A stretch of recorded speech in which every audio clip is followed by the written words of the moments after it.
The accounts are different in all of the Gospels, and it makes me very happy because it's this idea that something that happens all the time, like very, very ordinary, has become extraordinary. And somehow God's gift, an extraordinary gift, is disguised in this ordinary way. And who's invited first? The shepherds. And if that's to keep it in line, Luke's way of keeping in line with shepherds and David as a shepherd and the house of David in Bethlehem, maybe that's Luke's account. It's different in Matthew, and we hear from all of them, but it's like a lot of things. Somebody else's perspective on what happened. To get it from the shepherd's perspective is pretty cool, because that's from the viewpoint of the poorest of the poor. Now, in this season, I mean, we have to think about, I'm sure you do, you think about your Christmases as a child, your Christmases in the past, maybe some of the Christmas seasons. If you've had a few of them, you have a few to think about and to remember and recall. Some fondly, and sometimes some with maybe a little regret. But sometimes you think of, like, what the best Christmas ever?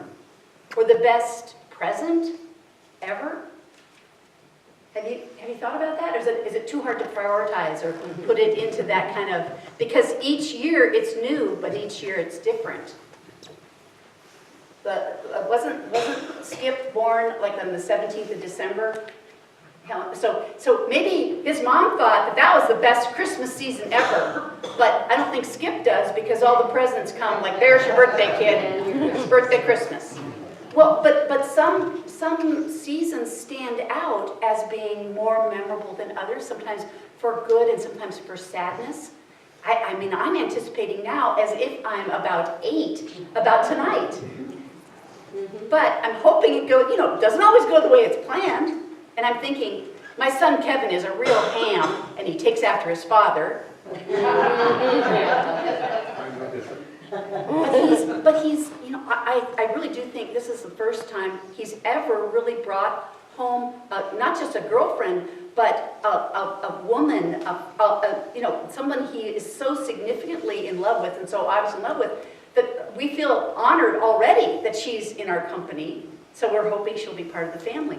But I was thinking back at some Christmases past, and some in my childhood, because my parents got married on Christmas Eve. They got married on Christmas Eve. And they got married in Iowa, my mom's hometown. And it was snowy and cold, but we celebrate on Christmas Eve. But some of those would run together with maybe parties that were kind of wild and too much food, or maybe a new gift given to my father that was, this is the olden days, kids, but this was a cool gift for him to slice the ham, was an electric carving knife. And as he would carve the ham slice by slice, as people were patiently waiting with their plates, and my dad was just carving and munching, carving and munching, carving and munching, cloves and all. He didn't have a great Christmas morning, but that was a gift. I remember a favorite gift I got. It was a gift really of freedom, but it was a gift disguised as something else. And it was a Christmas morning. It was 17 years ago. I do remember it was 2000, because what I really wanted was LASIK surgery for my eyes, so I didn't have to wear contact lenses anymore.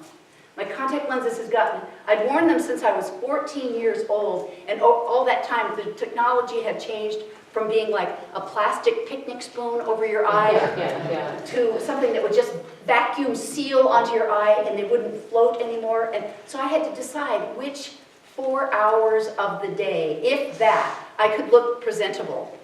And the rest of the time I was wearing my glasses just like in 8th grade. So the deal was, at Christmas I'd asked, I'd hinted, I'm not subtle. But here comes this box from my husband, and he looks very pleased with himself. And it's a box that contains jewelry.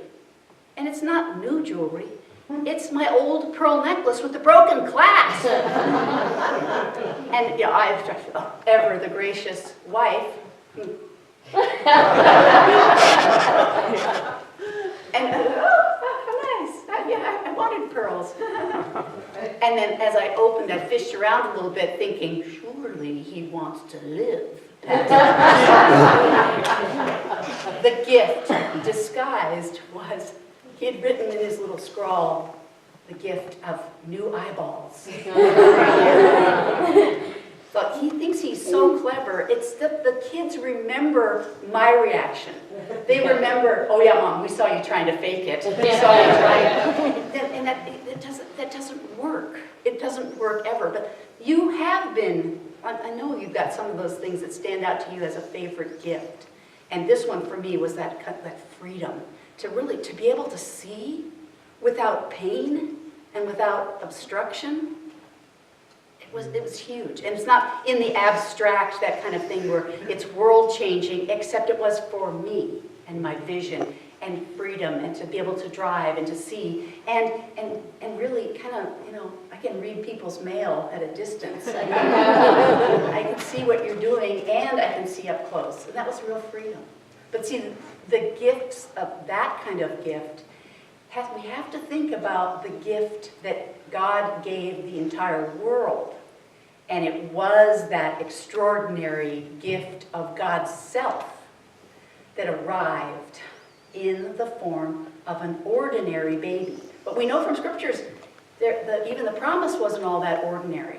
It was startling, it was troubling, and it caused, we wonder what kind of distress Mary and Joseph really were in when this decree would come out for them to register and to all the political things that were going to happen for them to be part of the census, but also to be away from their normal hometown and to be in the town of his family.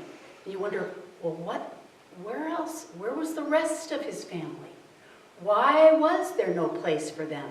How come there could be no place at an inn or a family home?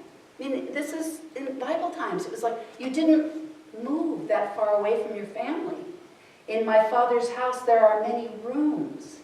It's because as families would grow and families would have new people, if somebody they've married or new children and their children, you would add on to the house. And that's why it's kind of like a little beehive almost in Jerusalem. You see where additions have been made and made and made so that there is room for the extended family. But not in this case.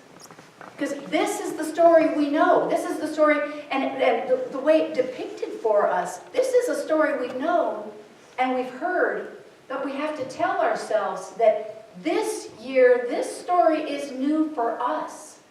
And new for us, and something extraordinary, and something different, something that will be world-changing, life-changing, either personally or in this whole congregation.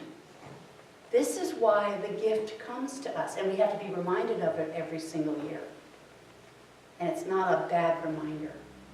It's the story, maybe our favorite story, but the fact that the first folks invited to this scene in Luke's depiction are the shepherds. So we may be from a great royal lineage. We may see our pedigrees, or we may see our genetics or our history as being very privileged and favored, and really, we have really wanted for nothing. We've been able to manage far better than so many folks, and we're living in this country, in this world, at this time. But the first ones invited to this extraordinary scene were the shepherds. And of course, at first they were fearful. They weren't usually the first ones invited. And so the message to them first would strike fear, of course, like others when they get an unusual story. Who, me? I'm involved? I'm supposed to be involved? Well, then let's go. Let's do as the angel said. Let's go and see. And they did. In all faithfulness, they went to see what they had been told, and they saw what we see, God's gift, disguised in the form of a tiny human. And Mary, just imagine Mary. Imagine. We have images, we have evidence that we've given birth, or that we've participated in a family having given birth, and no longer do dads pace out in the hallway some far away. They're right there. Modern men are in those rooms where this miracle happens. And usually they're nice birthing rooms and got every kind of fancy thing you'd want. So we may have, that's in our memory, but we can barely imagine. I can barely imagine just picking my way through a stall that has cattle, sheep, goats. Just the smell alone has put me off. We have nice memories of Christmas aromas, of even the cloves and the ham and the cinnamon rolls, blah, blah. But Mary, in the stable, because that gift of God was disguised there to be almost rude and the most ordinary and mundane, to change the world. Then, now, and forever, the best gift ever. If we will receive it, internalize it, know it's meant for us because it's just love, pure love, and then we share it with the whole world. And that's a daily task. It shouldn't be an onerous kind of duty. It should just be the fact that we live in a world where God's love has to be multiplied and shared and magnified through us. So if you've ever had a good Christmas, even if this isn't going to be your best, if you've ever had a good memory of Christmas, then show it and share it and tell the world. Because where it came from for all of us, is from God, God's self in human form to be with us forever. Oh come, Emmanuel, and let us go as the shepherds did, praising God with all our might. Amen. Amen. Merry Christmas. Amen.